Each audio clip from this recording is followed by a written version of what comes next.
Thrilled to be with all of you here on Off Base. I'm Adnan Virk alongside Xavier, Scruggs. I never got the formal invite in the plush environs of Studio 21, but I got to tell you, home cam right now feeling pretty good. Always good to chop it up with you. Yeah, always great to chop it up. Look, we wanted to make you feel comfortable in your first at-bat on Off Base, so whatever we need to do that, I'm glad you're here. I appreciate it, man. This last weekend of August, the dog days are finally through us, and now we start to look ahead and say, all right, September, pennant races, a little bit of chill in the air. This is the time, if you're a baseball fan, there's nothing better. It really is, and I think I enjoy the races down the stretch and ultimately what it'll look like before each team who has an opportunity to get to the postseason, whether or not they're playing their best form of baseball. We know it almost doesn't matter who's the best right now, but the one that's playing the best once it comes down to playoff time will end up taking the World Series. Exactly. Rounding the form, you hear some of those teams say they don't want to peak too soon. Well, once baseball gets into September, you want to put together some winning streaks. So we want to look ahead right now. This past Thursday was 1 month until the end of the season. So let's circle the date as far as some major series coming up. September 12th to 14th. What else? Yankees at Red Sox. Right now they're neck and neck on the wild card. But Boston so far, X, has dominated the season series 8-2. What are you looking forward to in this series? I think the big one with this, Adnan, is the fact that Boston has dominated. So do the Yankees find a way to answer back? And during an important time, as you mentioned, in the middle of September, getting ready for postseason time, right? You don't have an opportunity to lose this series. And going against your rival, too, like this is when you can really start to build that confidence going toward the last part of the season. And for the Yankees, it's an opportunity to clean up a lot of the stuff that we've seen previously, right? A tough defensive type of series the last time out. Are they able to turn things around, get them going in the right direction from a detailed standpoint? Those are the things that I'll be looking at from the Yankees' perspective. For the Boston Red Sox, I'm wondering if they're going to continue to play loose. That's the one thing we've seen from them is playing loose baseball. Doesn't matter who their opponent is, having a lot of fun. The young guys are playing some really good baseball with the Boston Red Sox. Yeah, the Yankees' power surge has been amazing. 33 home runs over 10 games, which is just an unbelievable stretch. But they've done it generally against bad teams. What I'm concerned about for the Yankees is, can you play your best against the good teams? Boston, Toronto, Houston, they've had struggles against. And to your point on Boston, I've been impressed by Roman Anthony, as is everybody. Jaron Duran's obviously a special player. Bregman fitting in well. But how about Aroldis Chapman? I mean, fountain of youth, he's been unhittable as the closer for the Red Sox. I was not expecting that at this point in his career. I know he's so dominant and throwing a lot of strikes. That's the thing, too, is, you know, when you have a pitcher that's throwing 100 miles an hour but knows exactly where it's going, being able to get a lot of the swing and miss, that's just dominating at the end of the game, and it shortens the game for Alex Cora and those Red Sox, and we've seen it time and time again this season. He'll get some Cy Young votes, I believe. Yeah, it's just amazing to think about. And Crochet's going to be in the mix of the Cy. He's right now for the Triple Crown categories, top 3 in all those. Feels like it's him or Scribble. Next up for Circle the Date, who wants it more? Who wants it less? Astros and Mariners, man. I thought second half, X, they'd start turning it on. No. Houston's been rather middling. Even Seattle, after making what I thought was a big-time move, getting Eugenio Suarez and Josh Miller. Both these teams haven't played great, so this series is a big one. The AL West title coming down to the wire September 19th to 24th. It's going to be at Houston. Say this for Houston, man. Every single time you get, it's like voter fatigue. Who else is it going to be? No, Houston's still there. They cannot be killed, and they're still the team to beat right now, X in the West. Well, I think about them because they've been really consistent all season long. And to your point, we almost forget about them at times, but they've done it from a pitching standpoint. They've hit the baseball, even without Christian Walker being quite the form that he's been previously. But I think in this series specifically, I'll be watching 2 hitters. I'll be watching Yordan Alvarez, who has come back. He looks like he's healthy. His swing looks like he's there. He's got his legs underneath him. Obviously, a big part is the upper body for him, too. But on the other side, Eugenio Suarez, right? Like, what can Suarez amount to in that back in that Mariners uniform? Can he provide the middle of the thump that they need consistently for his team, and maybe even the opportunity to carry his team going into the postseason? We know Cal can do it. We know Cal Raleigh can do it. But will Suarez be able to do it, provide that great 1-2 punch with him? Yeah, it surprised me because Suarez is a former Mariner, so at least he's familiar with that environment. But when I looked at that lineup, they were top 12 in slugging before they acquired Suarez and Naylor. So I thought they'd take off. That hasn't happened, and their starting pitching a year ago, which was clearly the envy of the entire major leagues. This year's been a little bit up and down. Gilbert's been hurt. Kirby was out for a while. Castillo is very hit and miss. So, again, if you just said to me on paper, I think Seattle's a better team. But say what you will. Houston right now is that first-place team, and I'm with you. Having Jordan back is big. Plus, I love the Astros top two. I mean, Hunter, Brown, and Framber Valdez, speaking of Cy Young votes, those guys are special. Yes, 1-2 punch for the postseason. It doesn't get much better than that. And I think that with the Astros experience as well, which is, you know, a little bit more than what the Seattle Mariners have, I think that could give them the edge. Yeah, even with Josh Hader being out, Brian and Brady doing a good job, certainly as a closer, and clearly Houston's got depth in that bullpen. All right, next up for Circle the Date. Hasn't gone the way the Giants were hoping for after that Rafael Devers trade. Well, they've got a couple opportunities to try to take down their noted rivals. September 12th to 14th, that's at San Francisco, and then September 18th to 21st at the LA Dodgers. The thought here is, can we get one final Kershaw versus Verlander? And here's the shocker. It's never happened. They've never faced each other. Are you kidding me? Justin Verlander's got more strikeouts than the big train Walter Johnson. He's never faced Clayton Kershaw. Kershaw might be the best regular season pitcher of the last 30 or 40 years.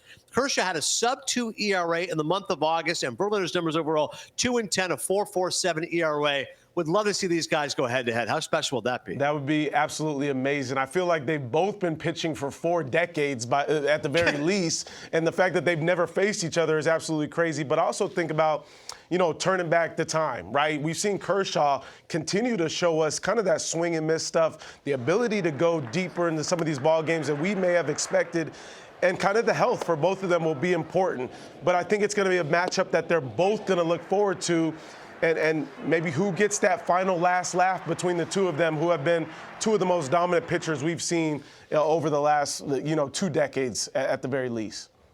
How about a fearless prognostication from you? Do you think Kershaw or Verlander pitch after this season? Clayton had said if he was healthy last year, they'd won the World Series, he would have hung him up, and he wanted to go out kind of on his own terms. And who knows, they could win another title. And Verlander still has life in his fastball. Obviously, that win-loss record not indicative of what a tough season it's been for him. Is this the last we see of Verlander and Clayton? I think it will be the last of both of them. And I don't know how much Verlander wants to continue to chase, the wins and whatnot. But at some point, it's like you've done all you've needed to do. You've been special in this game. You are one of the best. You're the Hall of Famer. The same thing goes for Clayton Kershaw. I think, another opportunity at a possible World Series for him should end up writing the book for him, because it's been amazing watching both of these two go at it.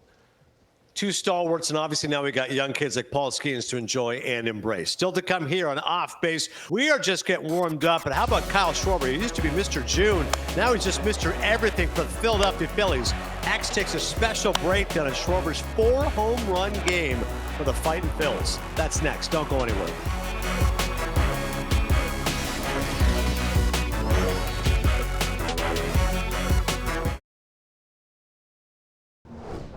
Just like diehard fans of Major League Baseball, Chevy trucks show up no matter what. Because the Chevy lineup of trucks has always stepped up to the plate and helped hard-working people get things done.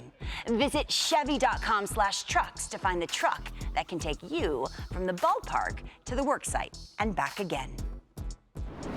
Schwarber 0 for his last 20. Last hit on August 20th. Sure, for Kyle, that seems like 3 months ago. Deep to right field toward the second deck. It's another homer for Kyle Schwarber. I think the slump might be over. It's a 3-homer game for Kyle Schwarber. This has been all pent up. He has done it! 4 home runs in a game! History for Schwarber. This place is going crazy.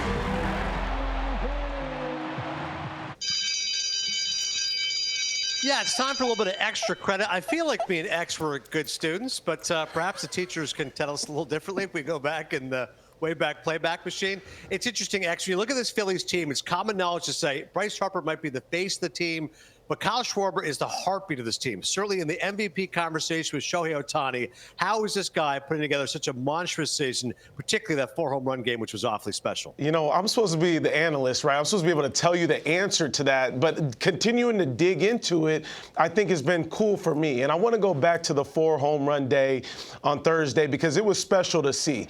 And I want to look at all 4 of these home runs because different pitches from different arm angles. The curveball first, getting to it after an 0 for 20 slump. The same thing, seeing it again, being able to sit back once again. Fastball away, going to the opposite field off of the lefty, and then you finally get a changeup down and in that you're able to take care of as well. It's a great job of understanding, even when I'm in a slump, I can still be able to get to my pitch. I can still be able to be patient enough and be disciplined enough. And I wanted to show you the stills of all 4 attack angles because I think it's what's special about his swing.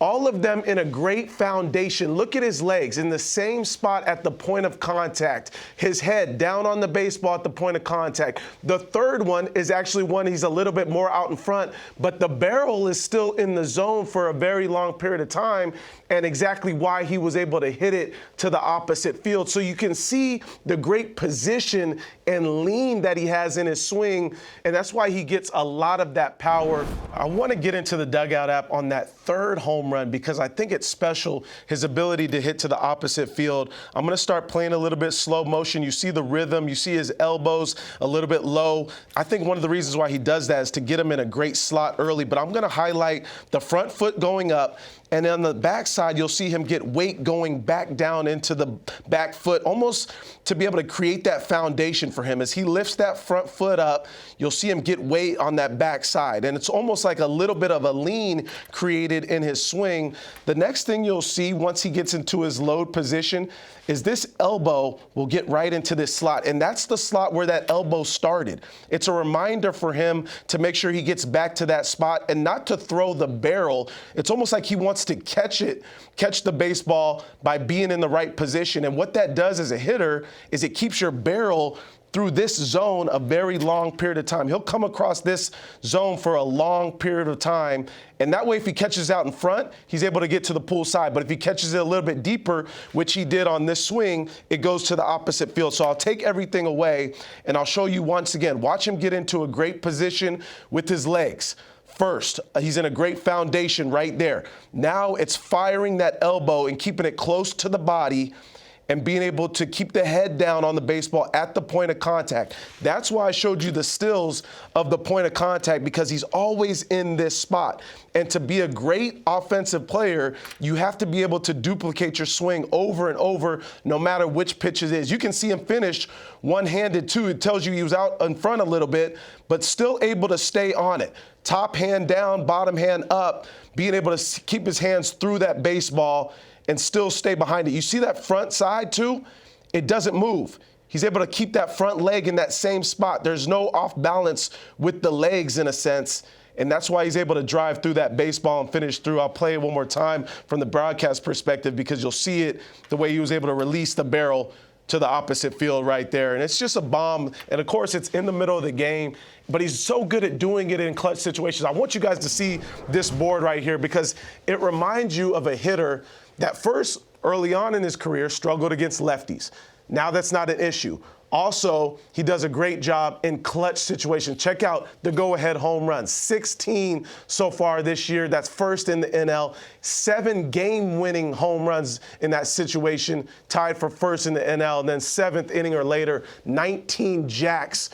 So to me, when I think about Kyle Schwarber, and of course him being in his walk year, there's almost no pressure to do extra. He's already done what he's needed to do, and you highlighted it, and then you said he's almost like the straw that stirs the drink for this team.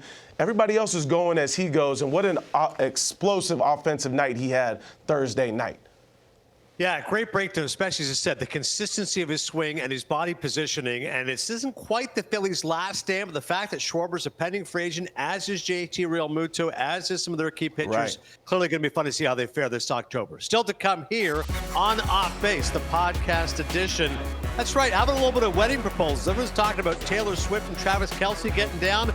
We'll tell you some storylines and people in baseball need to put a ring on him. Pronto. That's next.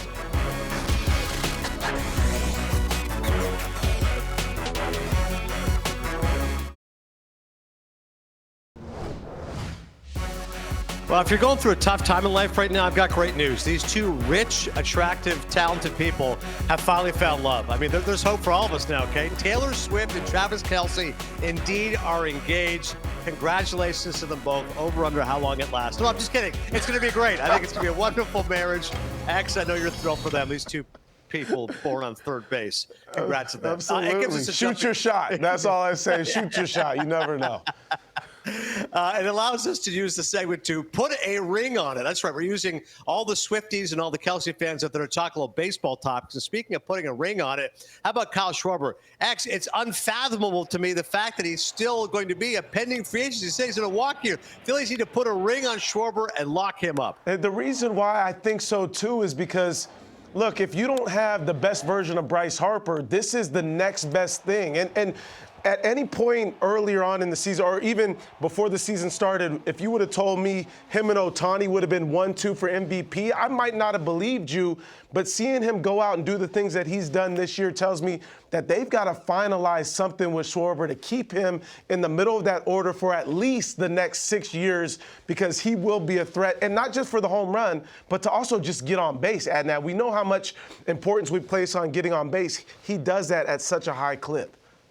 Yeah, I'm with you. I remember Steve Phillips talking with you on the leadoff spot saying, is Schwarber truly a great player? This was, as you said, well before the season had begun, because the stereotype, the image of him was good player but limited, only really does one thing. No, he's a great player. There's a lot of things all around. Certainly has proven his worth. Speaking of the Phillies, Bryce Harper, he needs to add a World Series title to his resume. 2-time MVP, but that is still glaringly missing from his resume for the game's great young players. Yes, I think that's the one thing that, because in any sport, we look back and we're always like, almost downgrading somebody's career because they did not get a ring. I don't want that to be the case for Bryce Harper, because I think that's what the goal was once he came to the Phillies, right? He said he wants to die in a Phillies uniform. Doesn't even have an opt-out because he wants to die in a Phillies uniform. At the very least, we got to get this guy a ring, and I think this could be the year. I know no Wheeler this year going into the postseason, but at the same time, they're still dominant from a pitching standpoint. They're still deep, and they got one of the best offenses in baseball. They can get him a ring. Yeah, the no-wheeler hurts. And it's interesting. Yonder Alonso was saying to me, imagine if they start three lefties, like how fascinating that would be in terms of Luzardo, Sanchez, and obviously Ranger Suarez. But hopefully Aaron Nola can bounce back, be a big piece of them as well down the stretch. All right, next up, the Seattle Mariners. I mean, we love the Pacific Northwest, the great people of Seattle. Cal Raleigh is taking dead aim at perhaps 60, even Aaron Judge's American League record of 62 home runs. He's going to have the most home runs ever by a catcher. But the most important thing is this. They just got to get in the World Series. Actually, it's one thing to not have won, right? The Padres never won a World Series, but they were there in '98. They faced off against the Yankees. Can we finally get Seattle into a World Series? Put a ring on it. Yes, and I think it's the offense to do it. So I'm like, if there's one offense that I'm looking at and one fan base that can desperately make some noise while they're in the postseason, I think this is it, right? The pitching hasn't quite been the same we've seen it over the past couple of seasons, but they still have some solid pieces with one of the best bullpen arms in Munoz in all of Major League Baseball. But if Cal Raleigh can continue to carry his team, along with a great postseason performer in Randy Arozarena, also J.P. Crawford and what he's done, getting his game back up to swinging the bat well, Suarez, guys that have been brought over to this team like Naylor, this is an offense that can get the job done. Just do it for the fans. I want it for the fans because they need it more than anybody. Yeah, and as you know, it's a beautiful ballpark up there. You know what I'm hoping for? I'm a small guy. I like a small market. How about this World Series for you? Brewers and Mariners, X. Neither team's ever won a World Series. How great would that be? That would be absolutely wild. Now, I don't know about, Major League Baseball liking the ratings of that, but at the same time, that would be fun because both teams are very detailed in every aspect of baseball. And the Brewers, we haven't given them enough credit from the jump, right? We discounted them early on, thinking that the Cubs were just going to run away with the division. They said not so fast. Yeah, Brewers started as the Seattle Pilots, which is crazy to think about. How about the A's? They got to lock up Nick Kurtz, man. Remember he struggled for about 10 days, and they took off, and the power was unbelievable. Colonel Kurtz, the horror. He has been an absolute nightmare for opposing pitchers. You know, they've made a great job, as far as identifying their talent. Yeah. Brent Rooker, Lawrence Butler. Let's lock up Nick Kurtz, right? Yeah, they have a core, right? And I think that's the focus of the A's moving forward, is now you can kind of build around those guys. And I think the most important hitter in that lineup is going to be Kurtz. We've seen it night after night. He's made adjustments as a young player. And I think about as myself as a former player, trying to make some of those adjustments, which are not easy to do in that first full year when you're facing a lot of different guys, tough lefties, guys coming out of the bullpen. But he's got a great approach at the plate. He understands what he's trying to do. He's got good plate discipline. He knows how to use all fields. This is another one of those guys, young guys, that I want to lock up to make sure that I have him playing now, but also in Vegas for a long period of time, too. And speaking of Vegas, sometimes it comes up snake eyes, sometimes it comes up perfect. I'm going to have you be a gambling man for me right now. I'm going to surprise you as you put a ring on it. World Series predictions. We're heading into Labor Day weekend. Right now, what do you got, X? I'm going with what I had at the jump, the Astros and the Dodgers. Those are the two teams that I think will be in there. I do think the Dodgers end up repeating. It's just such a talented and deep roster that I think they end up doing it. And the American League is a little bit weaker this year. There's no doubt about that. So I think the Dodgers end up pulling it off. Don't leave me out on an island by myself. What do you got? Jays Padres. The Toronto Blue Jays are having their best season overall. They're going to have their best win total since 1993 when they won the World Series. And as far as the Padres are concerned, I'm with you. The Dodgers are probably the better roster. And I still think what happened last year, San Diego was up 2-1, Game 4, Dodgers bullpen game. They pull it out. But I just feel like I want to see A.J. Preller rewarded for his aggressiveness, for the moves he made at the trade deadline. I want to see Manny Machado in a World Series. And I want to see the great people of Toronto rewarded and see the Blue Jays back in there. Jays Padres. You got to love it. I like that, too, because as a former player, Mike Schilt was my manager, obviously, with the Padres now. It'd be great to see that for him. But the Blue Jays have surprised a lot of people, too. And in the beginning of the season didn't start off well, but we've seen them clicking on all cylinders now, and that's a special team to watch in Toronto with a crazy fan base that goes nuts. Apologies to our producer, Rob Wash, who wanted us to mention the Rockies need to remove the interim title from manager Warren Schaefer's setup. We'll get to it on the next Off Base, okay? There's nothing sacred here on Off Base. This is always fun. Thanks so much, Xavier, Scruggs, and the entire crew. I'm Adnan Virk. We'll see you next time on Off Base.